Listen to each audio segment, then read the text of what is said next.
На Абаза ТВ время новостей. Здравствуйте. Сегодня в выпуске.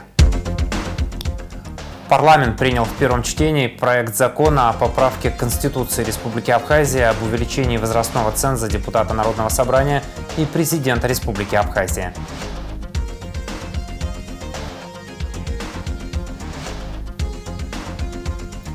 Детская площадка в парке у администрации Сухума стала доступнее для детей с ограниченными возможностями. Десятки юных исследователей от Гагры до Гала в Абиги прошла третья абхазская историко-археологическая школьная конференция. В ходе очередной сессии парламента депутаты приняли ряд законопроектов, в том числе поправки к Конституционному закону о выборах. В первом чтении увеличили возрастной ценз для кандидатов в депутаты и президенты. Внесли изменения в закон о государственной налоговой службе, а также обсудили ряд других вопросов. Подробности у Марианны Котовой. 14 вопросов повестки дня и 3 дополнительных рассмотрели на очередном заседании сессии парламента депутаты. А начали обсуждение с проблемой функционирования магазинов беспошлиной торговли внутри республики. По словам депутата Тимура Бея, к нему обратились его избиратели с просьбой решить проблему дьюти-фри. Здесь на обсуждение этого вопроса нам было обещано, что в течение 10 дней будет законопроект, который говорит о закрытии магазинов беспошлиной торговли на территории Республики Абхазия, то есть это внутри страны. Оставить на границах, в пунктах пропуска, где есть паспортный контроль, где в соответствии с законом, а внутри страны, которые их закрыть.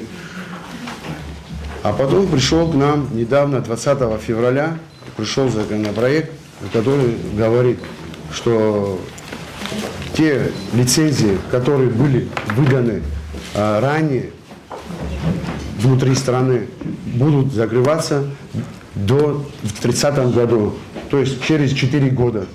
Услышав, это, в пятницу, совсем сейчас, это было, наверное, неделю назад, я хочу вас проинформировать, были розданы лицензии, конкретно на Бзыбе лицензию дали в пятницу.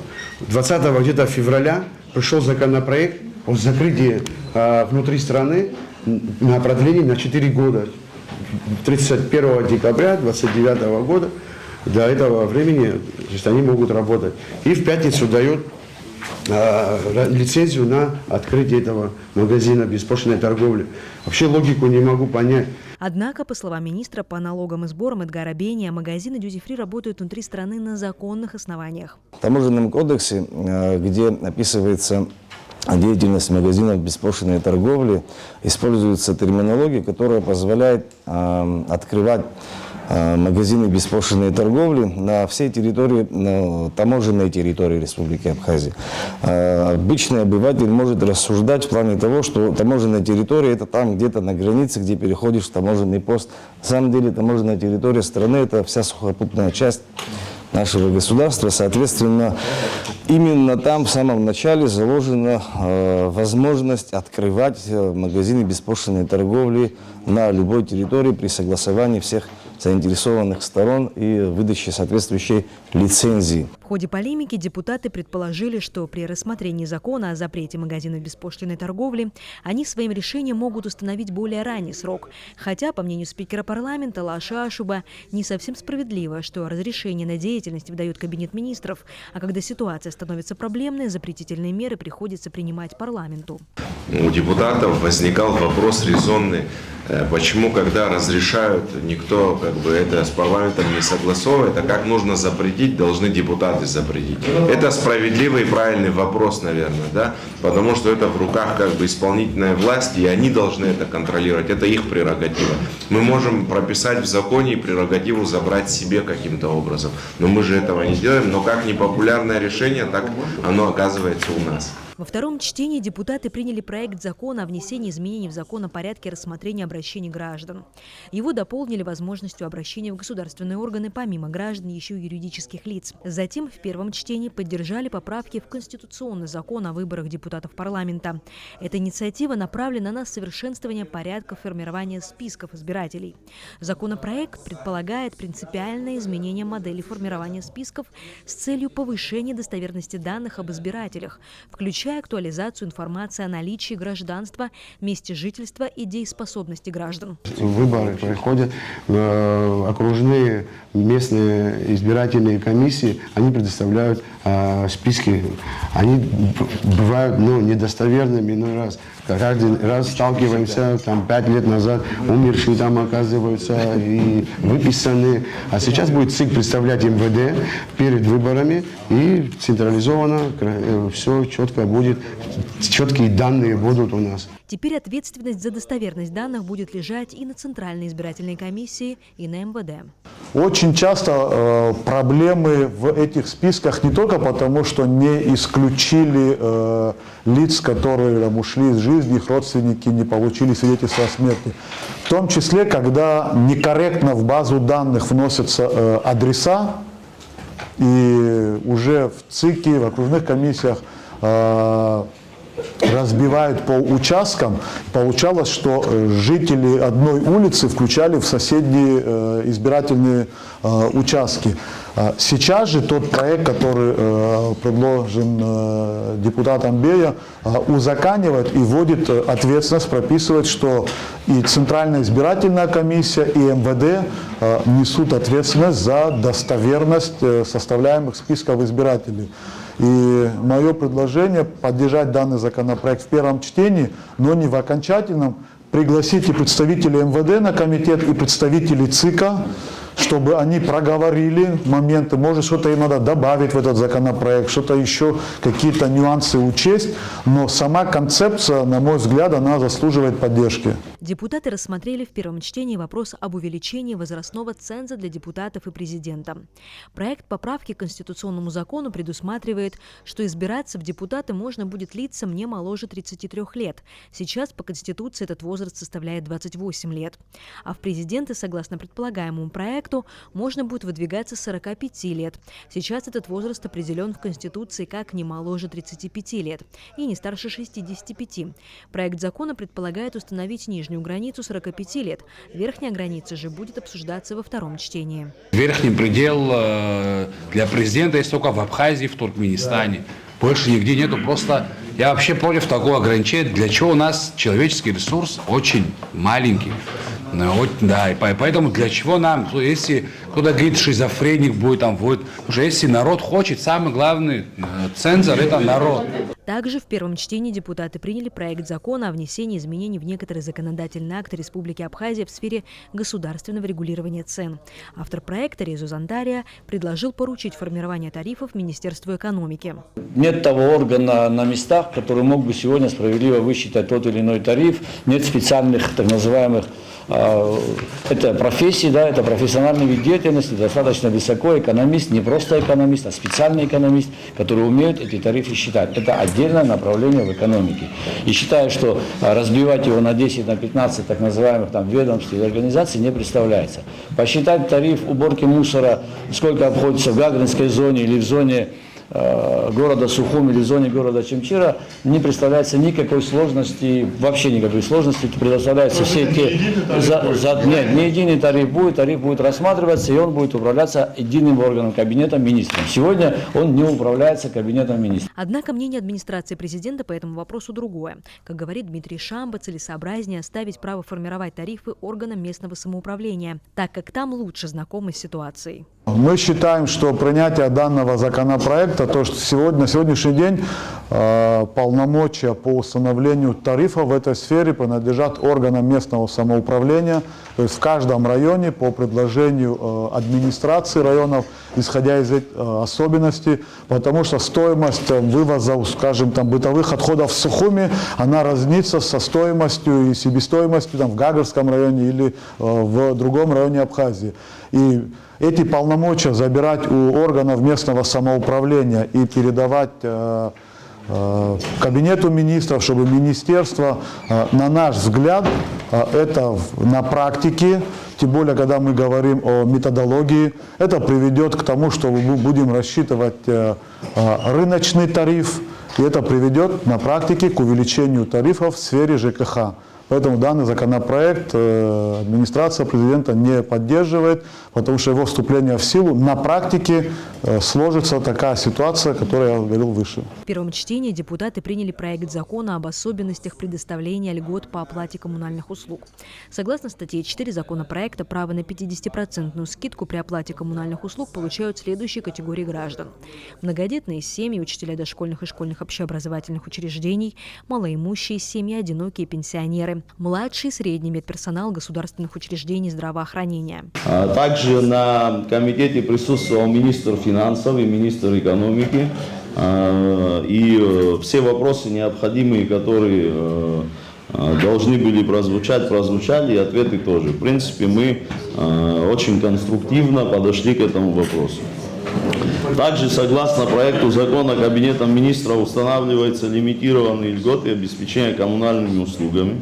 Законопроект регламентирует и вопросы компенсации льгот по оплате коммунальных услуг в порядке, установленном Кабинетом министров за счет средств бюджетных субсидий коммунальными организациями. Таким образом, принятие проекта закона позволит упорядочить вопросы, связанные с предоставлением льгот по оплате коммунальных услуг гражданам Республики Абхазия, и будет способствовать оказанию помощи социально незащищенным слоям населения. По словам депутата Резу Зантария, данная инициатива направлена на законодательное регулирование вопросов установления, применения и компенсации льгот на территории республики. Проект вводит четкое определение понятия коммунальные услуги и определяет, что льготы устанавливаются законами Абхазии, а также актами Кабинета министров. Вообще само распределение всех социальных льгот, которые мы сегодня имеем практику, это неправильно. Такой практики нигде в мире нету. Вся практика заключается в том, что мы просто взяли, приняли какое-то решение или постановление, освобождаются те или иные люди или те или иные профессии от 50% или 40%, неважно, да, и от каких-то других социальных услуг. Без расчетов, без подсчетов, без покрытия затратной части, да, без изучения вообще необходимости. Мало того, более того, да, еще без его постоянной реконструкции, то есть что-то изменить, что-то добавить или убавить. А какие правила в мире есть? В мире есть такие правила, когда государство заглядывает в свой бюджет в карман и смотрит, какому социальному сегодня обществу, слою населения он может дать сегодня возможность покрыть затраты. И они носят социальный характер. Если мы говорим об электроэнергетике, то если мы дали участнику военных действий льготу приблизительно на 50%, то мы говорим, что домовладение или то или иной счетчик должен быть оформлен на него. И после этого мы ему предоставляем льготы 50% социальных услуг, социального объема электроэнергии и покрываем его адресно. А не так, как сегодня мы раздали 10 тысяч сегодня у нас людей, которые пользуются льготами. Прописан, не прописан, является он домовладением. Одно домовладение, два домовладения не имеет значения.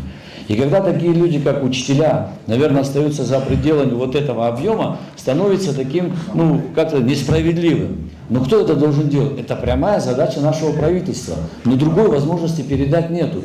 Могу сказать, что это не только я знаю. Это знают и они прекрасно. У них есть большой опыт работы. Они умеют это делать.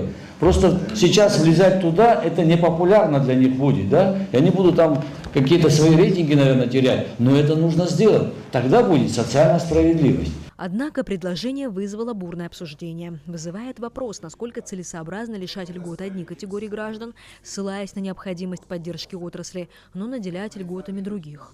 Мы когда это здесь обсуждали, тогда говорили, что у нас большая проблема, если мне память не изменяет, вы говорили тогда для того, чтобы поддержать Черноморэнерго.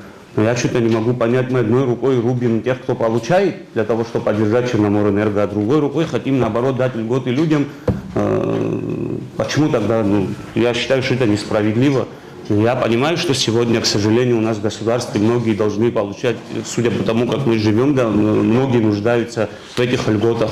Но у нас еще есть второй вопрос. Эти льготы должно покрывать государство. Каким образом и где брать деньги для того, чтобы покрыть эти льготы? Льготы за свет люди должны платить, кроме пенсионеров, я не знаю, есть ветераны войны. Эрик Сагателович, вот ты заметил, если он инвалид войны, да, 50% по закону мы ему дали. Но если он ветеран, он если не инвалид, если мы ему 30% дали, почему это тебе не нравится? За то, что воевал, это не значит, что если он здоровый человек, за электроэнергию ему, что он воевал для того, чтобы свет иметь, что ли. Я не могу понять. Я так вижу. Я извиняюсь, конечно, но за электричество мы все должны платить. Если мы пользуемся им, мы должны платить. А иначе его у нас не будет. Депутат Наур Нормания настаивает на том, чтобы ввести льготы на электричество для всех учителей и работников дошкольных учреждений, так как из-за низких зарплат в этой сфере наблюдается дефицит кадров. А льготы могут стать привлекательной мерой поддержки, раз уж на увеличение зарплат у государства нет денег. Дошкольного образования, воспитатели. Эмоционально почему озвучиваю? Потому что они оставляют работу и уходят. Потому что низкая заработная плата. Мы не смогли с этим ничего сделать. Я озвучил то, что президент, приступив к своим обязанностям, принял решение сельским учителям сделать льготы. Откуда это взялось? Нашлись же средства. Нет, все равно, давайте говорить откровенно. Сельских учителей больше, чем городских. Если, я что сказал? Если там смогли изыскать средства, Янхаз, Яваны Ашаня Азары, Ирза Ацозары обрёбисвез. Ирзалым Цуазарях, Нирбати Хамабадзаму Юзел Шараху, Юзегрим Хазайт. Законопроект, предусматривающий заморозку тарифов на свет, голосования не прошел. И уже не впервые. Депутат Эрик Рыштуни активно лоббирует этот вопрос, так как уверен, что мораторий на рост стоимости электроэнергии будет способствовать нормализации ситуации в этой отрасли. Целью законопроекта является социальная защита граждан. В случае его принятия населению будет гарантированы стабильные, предсказуемые расходы на электроэнергию на длительный период. Кроме того, законопроект создает для регулятора единого оператора жесткие экономические рамки, делающие невозможным ликвидацию прорех в бюджете за счет простого повышения тарифов, что должно привести к внутренней оптимизации процессов в электроэнергетике страны. Также проект будет способствовать усилению работы по взысканию задолженности, борьбе с хищениями электроэнергии и коммерческими потерями. Закон создаст предпосылки к тому, что единый оператор и регулятор начнут активно внедрять интеллектуальные системы учета, жестко пресекать безучетное потребление, внедрять программы энергоэффективности и искать инвестиции для модернизации под конкретные проекты, а не под общий рост доходов от повышения тарифов. Его принятие будет способствовать восстановлению доверия населения к государственной политике в энергетической сфере, создаст прочную основу для устойчивого развития отрасли. Всего 14 депутатов проголосовали «за». Таким образом, законопроект не прошел. Марьяна Котова, Сосрыква Гухава, Евгений Сильченко, Абаза ТВ. Внешняя политика. В Женеве начался 66-й раунд международных дискуссий по безопасности и стабильности в Закавказье. В состав делегации, возглавляемой министром иностранных дел Олегом Барцыц, входят замминистра Одиссей Бигвава, сотрудники МИД Лашавицба Артур Гагулия Сария Джопо и сотрудник посольства Абхазии в России Кан Таня. В международных дискуссиях по безопасности и стабильности в Закавказье участвуют представители Абхазии, Южной Осетии, Грузии, а также Российской Федерации, США при сопредседательстве ООН, ОБСЕ и ЕС.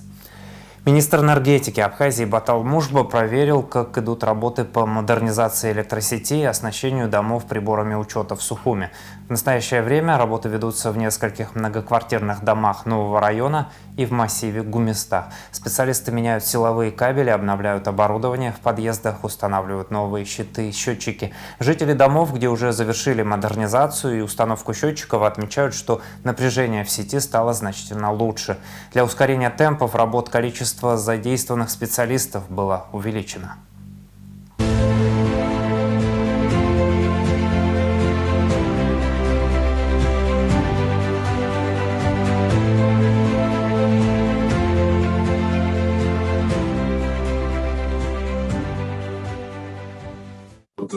Что получилось? Или тесты, да, новый счетчик, один канал проложенный. Какие-то... 27 число, по-моему, 27 февраля, да. Нет, нареканий нету, свет стал лучше. Стало Однозначно, да. То есть, Я по духовке проверяла, потому что раньше очень долго нагревалась, прям долго-долго. Сейчас нагревается в разы быстрее. Я думаю, что из-за проводов, потому что у нас Конечно. было все на скрутках, все такое было прям. Да, он, конечно, собственно говоря, это сама программа для этого и предполагалось, что будет обновляться и кабель каналы, кабеля. Но они очень быстро работали, четко, слаженно, без переходов. То есть напряжение вы почувствовали? Да, напряжение, да. Но если что, вы тоже можете свои нагрузки сами снижать, это как потребление энергии тоже, когда Мы так стараемся, да. А по данным по последнему что-то все это зажали. Ну, да, мы все собрались. У нас-то был вообще счетчик, вот мы же его ставили уже давно. И вообще все знакомо.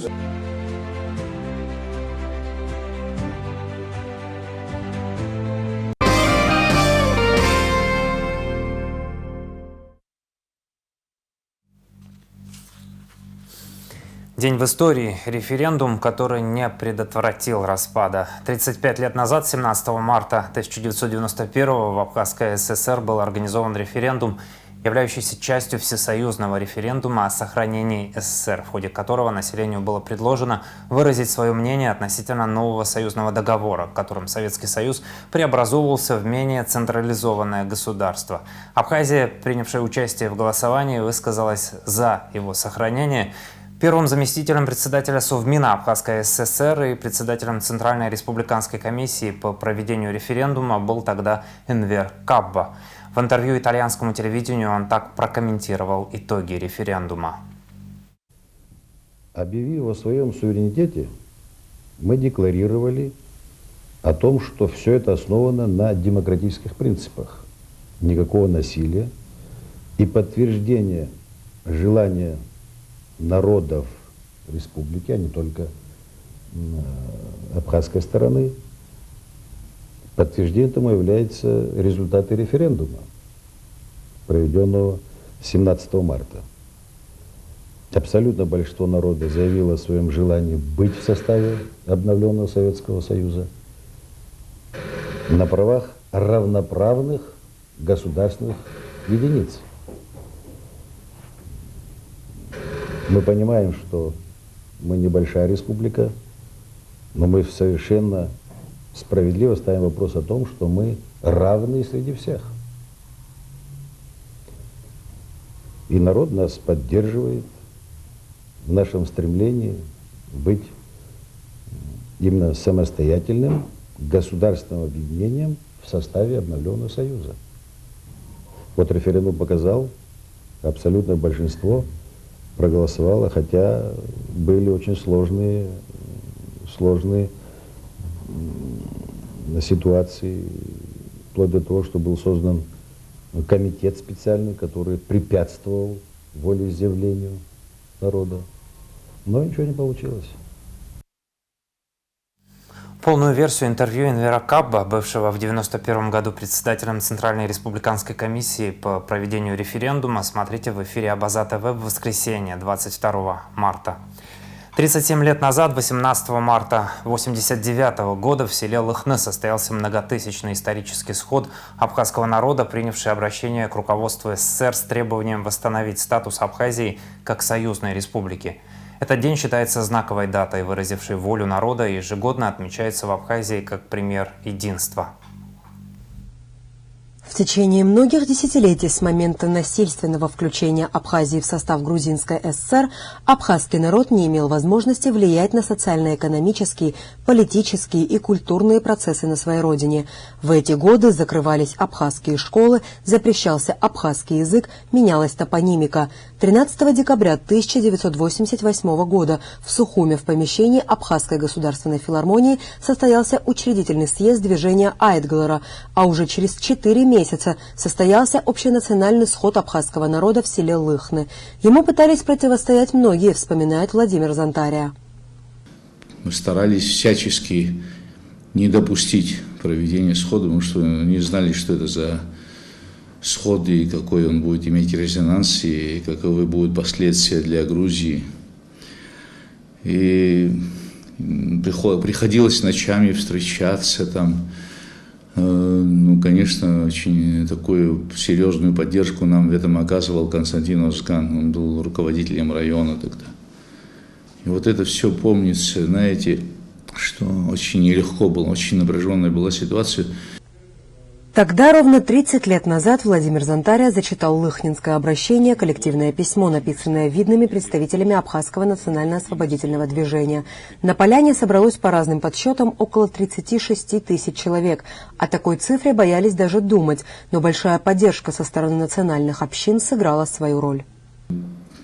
И, честно говоря, настолько консолидировано было общество, а тут и лидеры армянского общественного движения во главе с Альбертом Тополян, и русская община, и почти все и греки.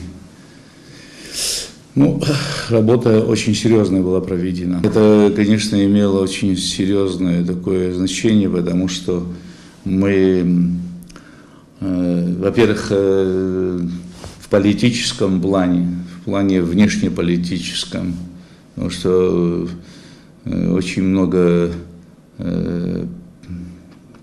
к тому времени уже в Айтглара приезжали и политики, и журналисты, и все очень важно было показать, что мы не одни, что это не какая-то работа вокруг какой-то мононациональной идеи, а что речь идет о правах, о свободе и независимости всего народа Абхазии. Ну и грузины у нас были. Грузины, кстати, были, которые нас поддерживали, выступали по телевидению, говорили о правах абхазов, о необходимости возвращения статуса 2021 года. В нашем эфире смотрите спецрепортажи о Лыхнинском сходе из архива Абаза ТВ, а также интервью историка Игоря Марухба, посвященное этим событиям в проекте «В центре внимания» из архива Абаза ТВ.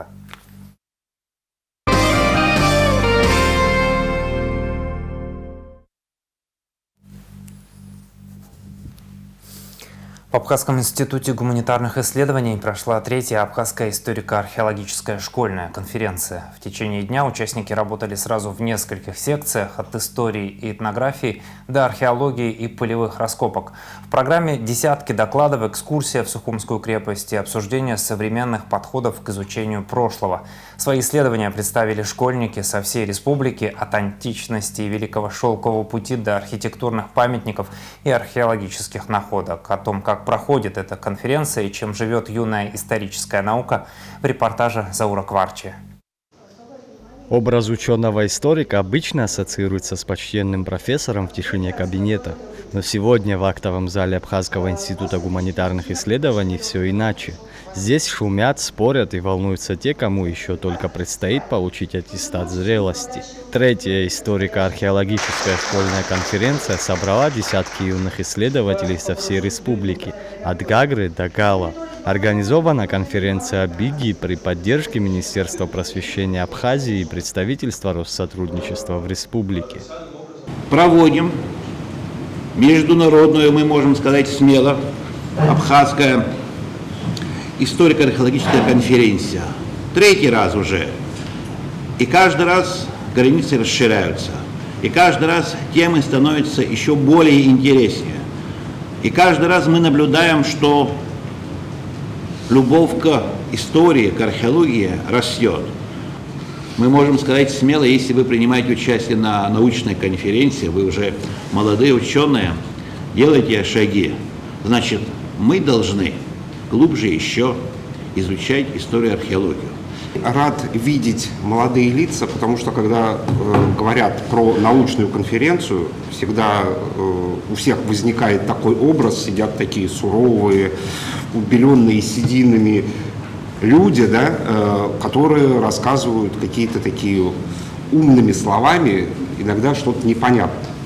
В России есть такая фраза, очень хорошая, я думаю, она применима для любой страны: «Знать, чтобы помнить».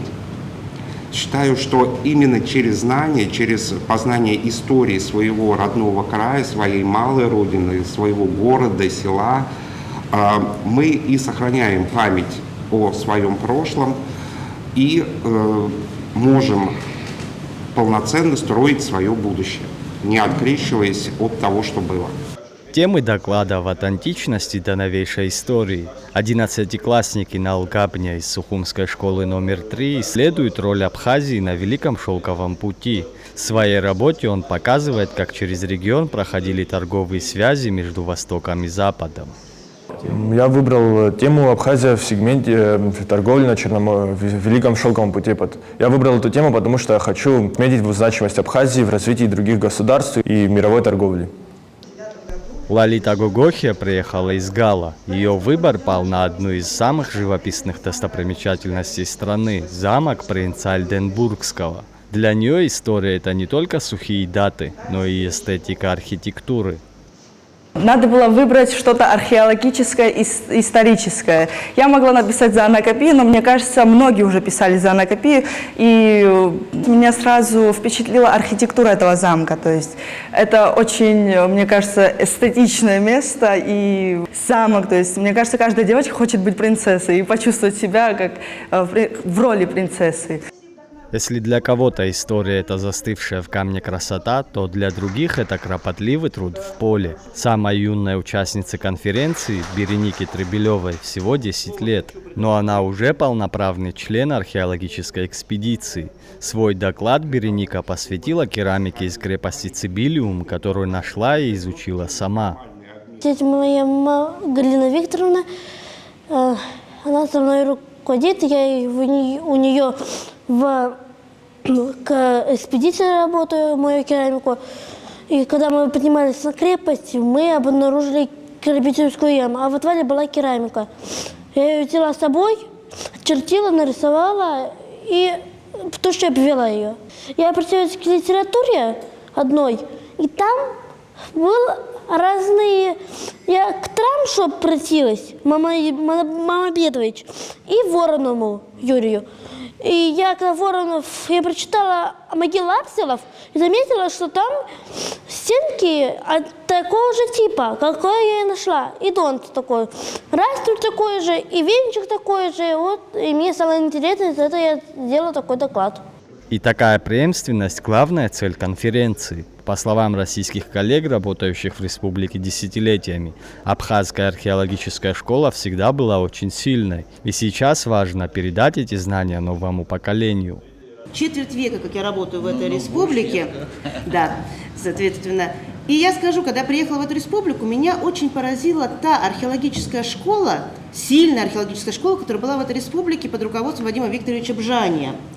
И количество археологов, выросших вот в эти годы, в тяжелейшие годы блокады, какие работы они здесь проводили, сколько открытий они здесь совершили. И мне очень бы хотелось, чтобы вот эта сильная научная, историческая, археологическая школа Абхазии, она продолжала, она развивалась. Программа конференции не ограничивается только стенами актового зала. Прямо из научного института ребята отправились в Сухумскую крепость посмотреть памятники истории своими глазами. Для педагогов провели круглый стол, обсуждали, как увлечь школьников историей. Итоги подвели сразу в нескольких секциях, от этнографии до археологических раскопок. Заур Кварджия, Торникамичба, Абаза ТВ. В нашем вечернем эфире видеоверсия лекции Вячеслава Чирикба «Наследие художника Александра Чачба-Шервашидзе».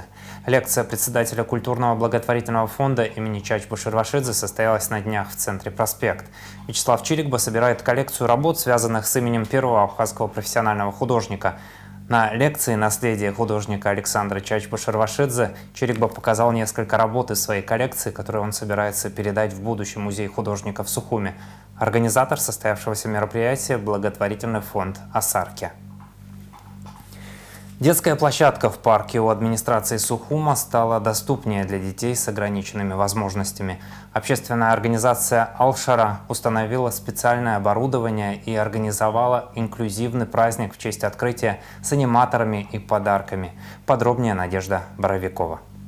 Создание доступной среды и социализация детей и взрослых с ограниченными возможностями здоровья – вот основная цель деятельности общественной организации «Ал-Шара». Трудоустройство людей с инвалидностью, установка пандусов в школах и зданиях общественного пользования – это проекты, уже реализованные общественной организацией. В рамках нового проекта «Ал-Шара» сделала детскую площадку в парке имени Ефрема Эшба немного доступнее для детей с ограниченными возможностями здоровья. Почему мы выбрали именно детскую площадку? В принципе, когда мы реализовываем различные проекты, мы в первую очередь обращаемся к местным властям. И в данном случае мы обратились в администрацию города для того, чтобы они нам предоставили локацию. Но так как это центр города, здесь большое количество детей, и я так понимаю, что в дальнейшем эта площадка, она будет еще лучше выглядеть, и здесь будут установлены другие виды необходимого оборудования для детишек. И мы пришли к общему пониманию с руководством администрации города, что было бы хорошо начать именно с этой детской площадки, установить здесь пандус. Теперь в зону для развития мелкой моторики могут попасть дети на инвалидных колясках. Это небольшой, но важный шаг для обеспечения равного доступа и социализации детей с ограниченными возможностями здоровья. Детский омбудсмен Мактина Джинджолия, давний друг общественной организации «Ал-Шара», приняла участие в открытии обновленной площадки. Мы уточняли про планы на будущее у организации «Ал-Шара». Такая площадка вторая появится и на новом районе. Ранее администрация города Сухум создавала такую доступную детскую площадку также на набережной, где теннисные корты. Я надеюсь, что таких площадок будет больше, и дети, которые проживают, скажем, в новом районе или в районе Чанба, им не нужно будет приезжать в центр города Сухум, чтобы поиграться на детской площадке. Такие площадки должны быть в каждом районе, потому что все дети одинаковые, и дети с инвалидностью, к сожалению, они есть везде. Поэтому я надеюсь, что все планы, которые стоят перед общественной организацией «Ал-Шара», они будут реализованы, и администрация города поддержит в таком очень важном и нужном деле. Виктория Шванба уже 7 лет борется за здоровое будущее для своей дочери Мелек Исламовой, у которой врожденный порок правой ноги. Благодаря поддержке фонда Ашана девочка перенесла уже 6 операций и готовится к аппарату Елизарова. В Гудауте тоже, к сожалению, это большая проблема, куда-то вывести ребенка, особенно который с ограниченными возможностями здоровья. И поэтому хотелось, чтобы побольше было площадок, где можно деткам поиграть, чтобы они были аккуратно оборудованы. Мы здесь не первый раз, мы уже всегда, когда приезжаем в наш фонд любимый, мы всегда приходим, тоже играем здесь. И данная площадка нас очень устраивает, она нам нравится. Все аккуратно, чисто и безопасно . В честь открытия дополнительных возможностей уже полюбившейся детям площадки «Ал-Шара» организовала инклюзивный праздник с музыкой и аниматорами, где подопечные фонда Ашана и все остальные дети вместе играли, пели и танцевали. Мы хотели бы, конечно, чтобы об этом проекте узнали и родители, и обычные жители города, для того, чтобы они понимали, насколько необходимо детям и с особенностями, обычным детишкам взаимодействовать, общаться, дружить. И поэтому мы пригласили, конечно, и спасибо большое фонду Ашана, через фонд Ашана и подопечных фонда Ашана, и также через другие детские центры пригласили детишек, чтобы сегодня показать деткам всем, что они могут взаимодействовать, общаться друг с другом вне зависимости каких-то ограничений. Это такое праздничное мероприятие, такое информационно-просветительское мероприятие, которое говорит о том, насколько инклюзия нам всем нужна. Я хотела бы поблагодарить руководство администрации города Сухум, которая поддержала наш проект. И с самого начала проекта и до конца проекта они постоянно были с нами на связи, помогли нам с установкой данного оборудования. Спасибо им огромное за это. В завершение праздника все дети получили подарки от общественной организации «Ал-Шара». В пакетах карандаши, краски и новые книги, изданные в Абхазии специально для детей с ограниченными возможностями здоровья. В них поучительные сказки о детях с разными диагнозами, а также раздел о маленьких абхазских искателях приключений, которых можно разукрасить. Надежда Боровикова, Владимир Капуза, Абаза ТВ. Три образа живой памяти: дерево, колокольня, фонтан. Ученики Гулрыбской средней школы вместе с главой администрации района Саидом Харази и братьями храма святого пророка Илии в Агудзере в память о погибших в мартовском наступлении в ходе Отечественной войны посадили у стен храма гималайский кедр и клен Явр. Ранее, в 2005 году, здесь установили звонницу из 9 колоколов в память павших и пропавших без вести в Отечественной войне при защите границ Абхазии и в ходе специальной военной операции. Каждый удар колокола – молитва, уходящая в небо. Кроме того, скоро у стен храма зажурчит вода. Исторический фонтан, задуманный еще создателями храма в 1908 году династии Смитских, обретет новую жизнь. Он станет фонтаном живой памяти, местом тишины, где можно остановиться, вспомнить и помолиться. В Сухуме состоялась презентация новой автономной некоммерческой организации «Сердце Абхазии». Авторы проекта ставят целью консолидацию усилий государства и бизнеса для поддержки социальных и образовательных инициатив. Арестит Каракасиди с подробностями. Представила стратегию развития руководитель автономной некоммерческой организации «Сердце Абхазии», уже известной в стране как детский омбудсмен, и директор культурно-благотворительного фонда «Ашана» Мактина Джинжоли. Новый проект подразумевает создание площадки, где гражданские инициативы могут получить экспертную поддержку и ресурсы для воплощения. Три основных направления – это образование, культура и социальная поддержка. У нас очень много идей реализации проектов, но мы решили начать с двух образовательных курсов. Это курс по ораторскому мастерству, и второй курс – это и у тебя в кармане. Первым практическим блоком работы станет образовательное направление. Заместитель директора организации Екатерина Лиховецкая представила курс по работе с нейросетями. Хочу передать своим ученикам в рамках этого курса систему, как пользоваться нейросетью, как ее применять в жизни, в любой сфере нашей деятельности. И, в принципе, чтобы человеку не было, исчезло вот это вот ощущение, что все как-то пользуются классными продуктами новых технологий, а я не могу. И вот это вот главная вот моя цель, чтобы обучить, и это ощущение у человека ушло. Организация также запускает и медийные проекты. Один из них – детская рубрика «Мария Зурабовна отвечает». Это формат интервью, где на серьезные взрослые темы рассуждают дети, без какой-либо подготовки. В рамках этой рубрики я буду задавать самые различные взрослые вопросы детям, и они без купюр, без подготовки будут отвечать на серьезные темы, философствовать. Это будет очень интересно, так как у детей незаурядный ум, и нам, взрослым, всегда интересно, как они рассуждают. Иной раз я удивляюсь, насколько на очень глубокие философские вопросы дети могут четко, правильно ответить так, что даже мы, взрослые, можем задуматься. Для воплощения заявленных программ организация намерена выстраивать системное взаимодействие с государством и бизнесом. Финансовая модель предполагает участие в грантовых конкурсах, в том числе Российской Федерации, а также привлечение меценатской поддержки. Гражданское общество в Абхазии не просто живо, оно еще и развивается, пополняется новыми общественными организациями. Я думаю, в целом для государства, для общества это всегда полезно. Тем более мы знаем двух замечательных девушек, и Мактину, и Екатерину, которые эту организацию сегодня запустили. За ними уже сегодня большие, хорошие, гуманные дела. Презентация стала официальным стартом большой работы. Информация о проектах доступна в социальных сетях организации «Сердце Абхазии». Арестит Каракасиди, Евгений Сильченко, Абаза ТВ. Показ фильма «РТ. Документарий Крым. Перерождение» для студентов АГУ прошел в представительстве дирекции Всемирного фестиваля молодежи в Абхазии. Показ ленты был посвящен Дню воссоединения Крыма с Россией, организован по инициативе представительства Россотрудничества в республике.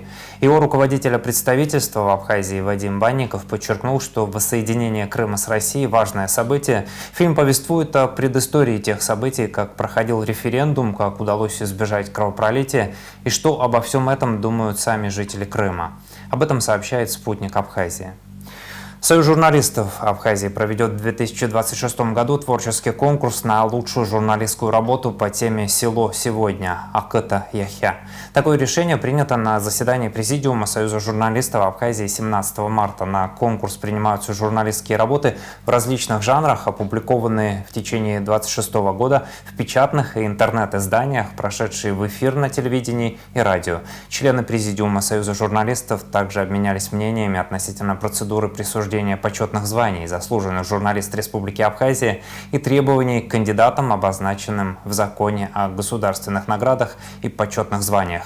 Участники заседания Президиума проголосовали за прием в члены Союза журналистов группы сотрудников Абхазской гостелерадиокомпании: Денизы Герги, Лена Лоло, Гугуцы Вардания, Аляса Корсая, Джубе Ибжноу, Миранды Шония, Хамидан Гумба, Азы Харчилава, Шазина Ханагуа, Хамиды Якубаглы. Совещание комиссии по благоустройству и зеленым насаждениям прошло в администрации Сухума. На совещание были приглашены все профильные службы: МУП, благоустройство, зеленое хозяйство, СЭС, сотрудники отдела архитектуры столичной администрации, а также представители Института экологии, депутаты Сухумского городского собрания. На рассмотрение был представлен проект правил благоустройства и санитарного содержания города. Как отметил замглавы администрации Сухума Константин Тарба, проект будет вынесен на общественные слушания, его доработают с учетом мнения граждан. На совещании также обсуждался ряд других вопросов: упорядочение мест мусорных площадок, генеральная уборка на Кадорском шоссе и дальнейшее развитие пешеходных зон в столице.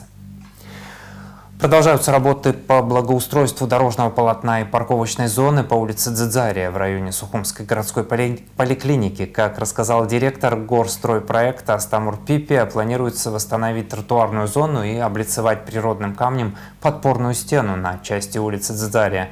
Из-за проводимых работ на улице движение транспорта немного затруднено. Столичная администрация просит автомобилистов быть аккуратными и проявить понимание к рабочим коммунальных служб.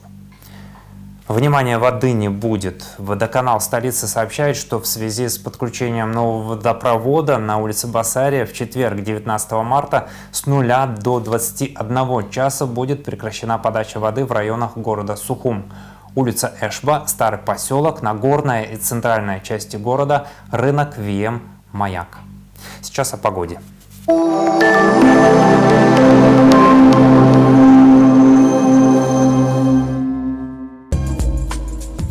В четверг, 19 марта, в Абхазии ожидается переменная облачность, без осадков, атмосферное давление пониженное, нестабильное. Ветер слабый и умеренный. Температура воздуха ночью от 2 до 7, днем от 15 до 20 градусов. Температура морской воды 10 градусов, волнение морской воды слабое и умеренное. Относительная влажность воздуха от 60 до 80%.